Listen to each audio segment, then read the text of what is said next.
យើងមកនិយាយពីសិទ្ធិនិងកាតព្វកិច្ចរបស់ប្រជាពលរដ្ឋរស់នៅប្រទេសណាក៏ដោយគាត់មានសិទ្ធិក្នុងការរស់រានមានជីវិតគាត់មានសិទ្ធិក្នុងការប្រកបមុខរបររស់ស៊ីគាត់មានសិទ្ធិក្នុងការដើរហើរមានសិទ្ធិសេរីភាពប៉ុន្តែសិទ្ធិរបស់ពួកគាត់គឺនៅក្រោមច្បាប់របស់ប្រទេសហើយនៅប្រទេសខ្មែរយើងច្បាប់គឺនៅក្រោមរដ្ឋធម្មនុញ្ញរបស់ប្រទេសកម្ពុជាគឺមានការឡាយបហលេខាមានថាការយល់ព្រមនិយាយខ្លីណាន័យរបស់យើងធម្មតាការទ្រង់យល់ពីព្រះមហាក្សត្រហ្នឹងហើយអញ្ចឹងក្នុងនាមប្រជាពលរដ្ឋត្រូវគោរពហើយខ្ញុំឃើញបងប្អូនយើងមួយចំនួនដែលកាន់ជើងគ្រប់គ្រងថាអូគាត់មិនបាច់បងពុនក៏បានដែរនៅគាត់ខំធ្វើកិច្ចការងារសង្គមមិនអញ្ចឹងទេព្រោះហួលហេតុអីកាលណាយើងមិនបំពេញកាតព្វកិច្ចជាប្រជាពលរដ្ឋល្អសង្គមជាតិរបស់យើងក៏មិនអាចរីកចម្រើនបានដែរកុំថាអ្នកឯងនៅសិង្ហបុរីកុំថាអ្នកឯងនៅស្រុកចៅកុំថាអ្នកឯងនៅស្រុកវៀតណាមកុំថាអ្នកឯងនៅស្រុកណាក៏ដោយរស់នៅប្រទេសស្វីសក៏ដោយត្រូវតែមានកាតព្វកិច្ចនៃការបងពុនគឺមានន័យថាយើងបានគោរពច្បាប់របស់ប្រទេសហើយបានចូលរួមជួយសេដ្ឋកិច្ចរបស់ប្រទេសតែបើយើងរស់ស៊ីមិនបងពុនចាញ់ទាំងអ្នករត់លមាក់កង់3ចាញ់ទាំងអ្នកលក់ចាប់ហួយតាមផ្ទះបងប្អូនអូខេនិយាយថាគាត់គឺជាសេដ្ឋកិច្ចក្រៅប្រព័ន្ធមានថាគាត់មិនបានចុះបញ្ជីទេគាត់មិនបានសុំសិទ្ធិរស់ស៊ីទេគេបានបាត់តង់ណាប៉ុន្តែត្រូវយល់ថាគាត់ទៅទិញចំណីចំណុកទិញនំឬក៏គាត់ទៅប្រើប្រាស់ app នេះដូចថាលមាក់កង់3ចុះគាត់ប្រើប្រាស់ app ដើម្បីដឹកភ្ញៀវអាហ្នឹងហើយគឺការបងពុនគាត់មិនបានបងទេប៉ុន្តែ app របស់គាត់បានបងគេចាត់ទៅគាត់ជាអ្នកសេដ្ឋកិច្ចក្រៅប្រព័ន្ធគេចាត់ទុកគាត់ជាអ្នកលក់អីវ៉ាន់ចាប់ហួយតូចតាចប៉ុន្តែអីវ៉ាន់ដែលគាត់ទិញមកគឺគេបង់ពុនមីមកកញ្ចប់ក៏គេបង់ពុនបើមិនបានផលិតក្នុងស្រុកគេនាំចូលក៏មានពុនគ្រប់យ៉ាងគឺមានពុនម៉ូតូមួយក៏មានពុននំមកកញ្ចប់ក៏មានពុនការ៉េមមួយដើមក៏មានពុនណាឡានអាចលអ្នកទ្របដីធ្លីផ្ទះសម័យសពគ្រប់យ៉ាងគឺមានពុនទាំងអស់គ្មានអ្នកណាដែលអាចរួចផុតពីការបង់ពុនទេពីព្រោះយើងត្រូវតែបំពេញកាតព្វកិច្ចជាប្រជាពលរដ្ឋ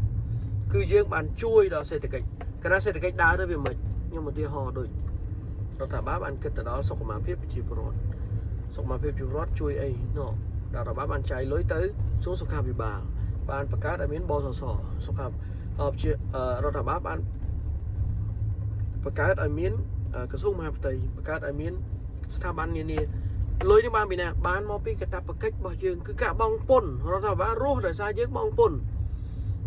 ហើយបើយើងអត់បង់ពន្ធរដ្ឋាភិបាលធ្វើមិនហើយយើងទៅសើគេថាអូយសិង្ហបុរីគេលុយអូយស្រុកនេះគេលុយអូយស្រុកនោះគេលុយតែក្នុងនាមយើងជាប្រជាពលរដ្ឋបែរជាមិនសហការបង់ពន្ធអាហ្នឹងមិនខ្ញុំសូមខ្លីៗប៉ុណ្ណឹងខ្ញុំមិនសំដៅទៅលើបុគ្គលណាទេប៉ុន្តែយើងត្រូវតោងយល់ថាកាតព្វកិច្ចនិងសិទ្ធិរបស់ប្រជាពលរដ្ឋកាតព្វកិច្ចស្របទៅតាមច្បាប់សិទ្ធិរបស់ប្រជាពលរដ្ឋនៅក្រោមច្បាប់ហើយអ្នកអនុវត្តច្បាប់ក៏ត្រូវគ្រប់ច្បាប់ដែរមិនមែនមានថាអ្នកអនុវត្តច្បាប់ហ្នឹងគឺអនុវត្តទៅលើគេហើយមិនគ្រប់ខ្លួនឯងមិនមែនទេច្បាប់ចងទាំងអស់តាំងពីក្រោមដល់លើហើយតាំងពីលើចុះក្រោមច្បាប់ចងទាំងអស់អ្នកណាធ្វើខុសគឺនឹងច្បាប់នឹងដាក់ទោសអ្នកនោះហើយអ្នកណាដាក់ទោសច្បាប់មានឋានានុក្រមណាពីក្រោមទៅអ្នកណាពីលើមកអ្នកណាគឺគេមានទាំងអស់ហើយគ្មានអ្នកណាដែលជាកំពូលទេពីព្រោះច្បាប់គឺអនុវត្តទាំងអស់អញ្ចឹងក្នុងនាមយើងជាប្រជាពលរដ្ឋដើម្បីឲ្យសេដ្ឋកិច្ចជាតិដើរបាននោះតែយើងបានបំពេញកាតព្វកិច្ចជាប្រជាពលរដ្ឋបងប្អូនយើងពីមុនឡើងបង់ពន្ធម៉ូតូបង់ពន្ធផ្លូវរដ្ឋាភិបាលថាអត់ទេវាដូចជាដាក់បន្ទុកប្រជាពលរដ្ឋអញ្ចឹងដើម្បីសម្រួលរដ្ឋាភិបាលហ្នឹងហើយជាអីដែរគេគិតជាអីដែរអ្នកដឹកនាំលោកបានគូសវាប៉ុន្តែក្នុងនាមយើងជាប្រជាពលរដ្ឋល្អជាពលរដ្ឋស្លូតត្រង់ហើយជាអ្នកគោរពច្បាប់ហើយជាអ្នកដើរតាមការដឹកនាំបរិរដ្ឋាភិបាលលោកតែយើងគោរពច្បាប់បំពេញកាតព្វកិច្ចជាប្រជាពលរដ្ឋហើយបើយើងមិនបានបំពេញកាតព្វកិច្ចដូចថាកិច្ចពន្ធដូចថាលួចនាំចូលមិនបង់ពន្ធដូចថាកុហកថាខ្ញុំមិនចំណេញទេរកស៊ីនេះខ្ញុំខាតទេឲ្យអ្នកនេះជួយកុហកចេះនោះជួយកុហកចុះគេមិនតន់រកឃើញមិនអីទេតែដល់ពេលគេរកឃើញគេទុកពេលថាអ្នកឯងរកស៊ីបានចេះអញ្ចឹងរយៈពេលកន្លងមកហ្នឹងអ្នកឯងត្រូវតែបងឥឡូវអ្នកឯងដល់ហើយគាត់ថាអត់ទេខ្ញុំខាតហើយខ្ញុំសុំបិទចោលហ្មងបិទទៅគេឲ្យបិទ